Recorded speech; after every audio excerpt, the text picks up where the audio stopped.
আজকে আপনাদের সামনে যেটা গাছ নিয়ে আমি এসেছি এটা হচ্ছে একটা অ্যারিকা পাম। এটা হচ্ছে মেনলি হচ্ছে ইনডোর গাছ। এই গাছটা হচ্ছে বাড়িতে রাখার জন্য খুব ভালো, এয়ার পিউরিফাই করে। আর এই গাছের বিশেষত্ব হচ্ছে কি, একে ডিরেক্ট সানলাইট দিতে হবে না, ঠিক আছে। তারপরেই কিন্তু আমার মতো এই মেনলি ভালো একটা গ্রোথনেস দেখা দিবে। তাছাড়া 15 দিন বা 30 দিন অন্তর একে একটা ভার্মি কম্পোস্ট বা স্পেশাল কোনো সার যদি প্রয়োগ করো তাহলে সেটাও উপকারী হতে পারে।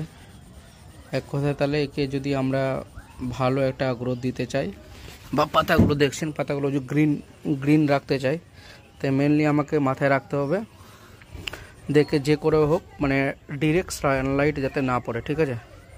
আপনাদের সামনে যে গাছটা নিয়ে হাজির হলাম এটা হচ্ছে অ্যারিকা পাম। যারা বিগিনার আছে, বিগিনারদের জন্য এই গাছটা খুব একটা বাড়ির সৌন্দর্য বৃদ্ধি করে।